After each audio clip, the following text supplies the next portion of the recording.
Good morning everyone, welcome to Exilian academy. आज है 14 जुलाई 2025। हम करेंगे करंट अफेयर। इस सेशन की पीडीएफ आपको टेलीग्राम चैनल पर मिल जाएगी, जिसका लिंक डिस्क्रिप्शन में दिया गया है। तो चलिए मोटिवेशनल कोट के साथ स्टार्ट करते हैं। Every morning we are born again, what we do today is what matters the most. इसका मतलब ये है कि हमें कल के फेलियर को लेके नहीं चलना है, हमें आज को एम्ब्रेस करना है विद पर्पज एंड फोकस, ताकि आज के जो एक्शन है वो कल की स्टोरी लिख सके। नेक्स्ट फर्स्ट क्वेश्चन है, India recently participated in Talisman Sabre 2025 military exercise.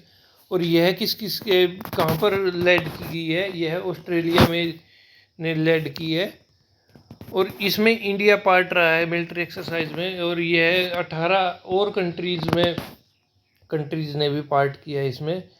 और इसमें 35,000 जो मिलिट्री पर्सनल हैं वो इन्वॉल्व रहे हैं। और ये एक्सरसाइज ऑस्ट्रेलियन रीजन्स और पपुआ न्यू गिनी के वहाँ पर हुई है। यह 11th एडिशन था जो वार फाइटिंग ड्रिल्स से रिलेटेड रहा है। तो नेक्स्ट क्वेश्चन है, Kota Srinivas Rao recently passed away, was known for his contribution in which of the following field? ये थे Indian cinema and social service. ये एक वेटरन इंडियन फिल्म एक्टर रहे हैं और इनकी वर्सिटिलिटी और पावरफुल परफॉर्मेंस के उससे इनको जाना जाता है। और इन्होंने बहुत सारी जनरेशन्स को एंटरटेनमेंट किया है तेलुगु सिनेमा में। और एक्टिंग के अलावा भी सोशल सर्विस और पब्लिक वेलफेयर में इनका योगदान रहा। और पीएम मोदी ने इनको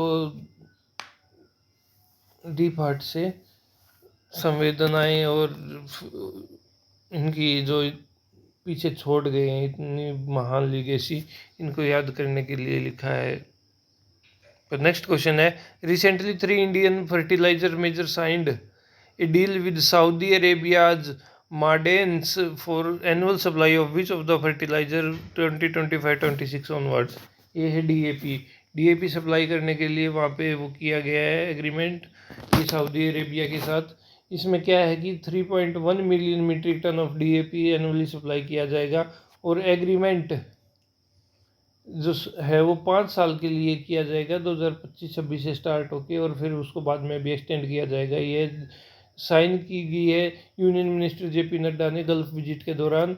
और इसका एम है कि जो लॉन्ग टर्म फर्टिलाइजर सिक्योरिटी है इंडिया की, उसको बूस्ट मिल सके। नेक्स्ट क्वेश्चन है, which region of India is prominently affected by climate induced migration due to frequent drought as highlighted in recent studies। ये है बुंदेलखंड। इसमें ये देखा गया है कि बुंदेलखंड में जो सूखा हो रहा है और जो फोर्स्ड मेल माइग्रेशन हो रही है और डेप्थ जो उधार बढ़ रही है लोगों में, वो सूखे के कारण बढ़ रही है, क्योंकि अभी क्लाइमेट चेंज हो रहा है। और इसमें और भी जगह देखा गया है, जैसे चारपोली विलेज बांग्लादेश में है जहाँ के रिवर बैंक सूख गए हैं। और विदर्भा और मराठवाड़ा में जो माइग्रेंट वर्कर है वो केन कटर्स हैं वेस्टर्न इंडिया के। और क्लाइमेट चेंज से क्या हुआ है, बहुत परमानेंट और सीजनल इंटरनल माइग्रेशन दोनों में चेंज हुआ है। और एक्सपर्ट ने बोला है कि यह माइग्रेशन क्राइसिस नहीं है, माइग्रेशन क्राइसिस है, ना कि अडेप्टेशन है। तो इसको बहुत गंभीरता से देखना चाहिए। तो अगला क्वेश्चन है, what makes comet 3I/Atlas unique amongst interstellar object observed so फार।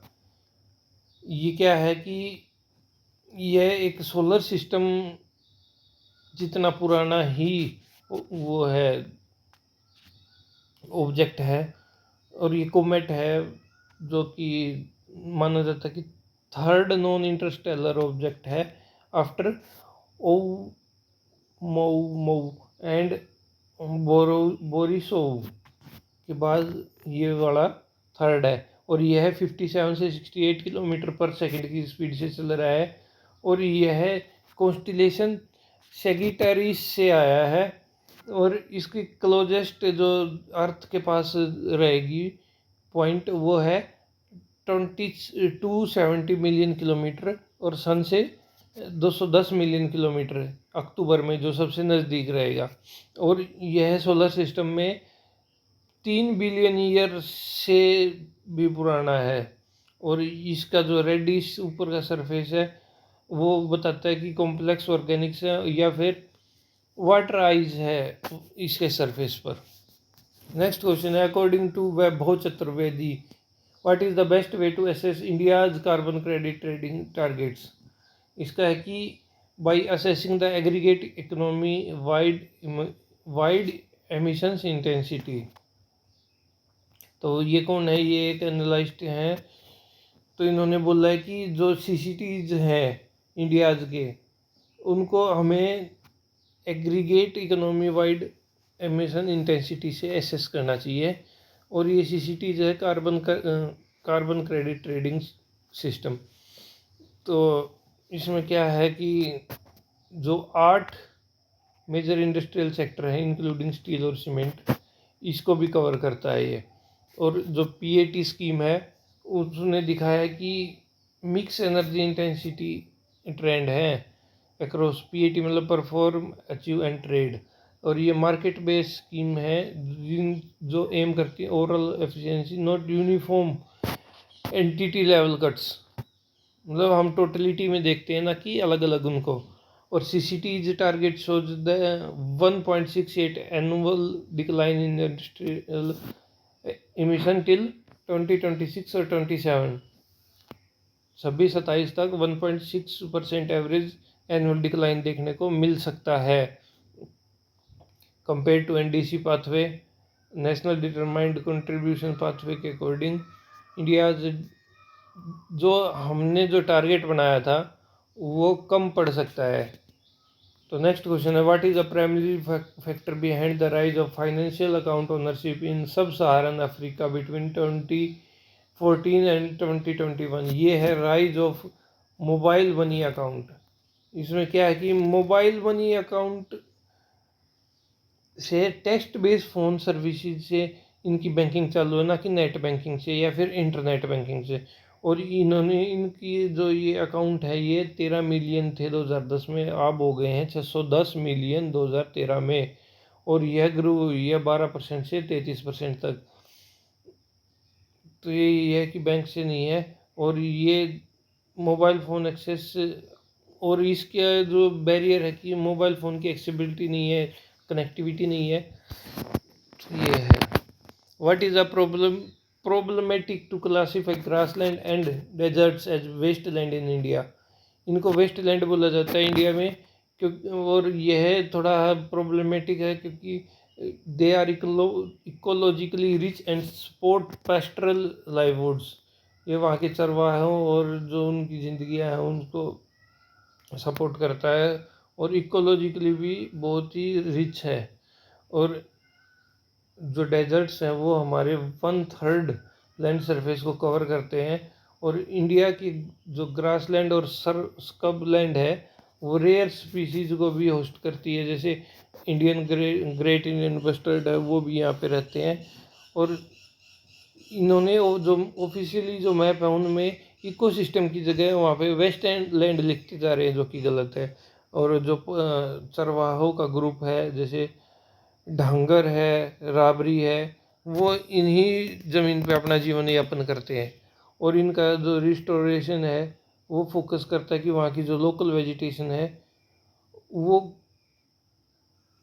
खुद ब खुद ग्रोथ हो, ना कि मास ट्री प्लांटेशन हो। तो नेक्स्ट क्वेश्चन है, what is the main goal of YouTube July 1525 monetisation policy update. इसका क्या है कि to identify and restrict mass produced repetitive content, जो बार बार लोग कॉपी करके डाल देते हैं उसको रिस्ट्रिक्ट करना है, मेन टारगेट तो है। और इसमें इसकी जो न्यू पॉलिसी है वो टारगेट करती है कि जो लो एफर्ट और जिन्होंने ऐसे ही कॉपी करके बना दिया या फिर मतलब बार बार वही चीज़ रिपीट होती है उसको रोकना। और ये जो एआई से भी जनरेट करके वीडियोज बना के डाल देते हैं जिसमें कम ही एफर्ट लगता है, उसको भी करप्ट करना है। और जो जीनियन और जो ओरिजिनल क्रिएटर हैं वो इससे कुछ नहीं फ़र्क नहीं पड़ेगा। और यूट्यूब का एम है कि जो हाई परफॉर्मेंस क्वालिटी है और एडवर्टाइजर का ट्रस्ट है उसको बढ़ावा मिले। जो मोनेटाइजेशन है वो अब प्रायोरिटी रहेगी इनकी कि जो ओरिजिनली ट्रांसफॉर्मेशन और स्टोरी टेलिंग है उसको बढ़ावा मिले। नेक्स्ट क्वेश्चन है, last question, why was Sierra Leone Tiwai island added to the UNESCO world heritage list in 2025? क्योंकि it is the home to rare primates and rich biodiversity. अभी ये 30 साल के संघर्ष के बाद जो एक्टिविस्ट टॉमी गार्नेट है और उनका जो एनजीओ है EFA, इन्होंने 30 साल तक संघर्ष करके वहाँ के जो तिवाई आइलैंड को है वो वर्ल्ड हेरिटेज साइट के रूप में घोषित करवा दिया गया है। और तवाई और गोला रेन फॉरेस्ट टुगेदर ये बनाते हैं Sierra lions first UNESCO listed site. और जो ये यहाँ पे जो स्पीसीज रहते हैं उनमें से खास है वेस्टर्न चिंपैंजी और अफ्रीकन फॉरेस्ट एलिफेंट। और 2 मिलियन ट्रीज यहाँ पर इस एनजीओ ने प्लांट किए हैं ताकि इस फॉरेस्ट को रिवाइव कर सके जो कि युद्ध और डिफोरेस्टेशन से ख़त्म हो रहा था। तो ये लास्ट क्वेश्चन था। तो चैनल को सब्सक्राइब कर देना, शेयर कर देना, कोई भी डाउट हो कमेंट कर देना, सजेशन दे देना। और इसकी PDF आपको टेलीग्राम चैनल पर मिल जाएगी जिसका लिंक यहाँ भी है, डिस्क्रिप्शन भी है। Thank for watching, thank you, have a nice day.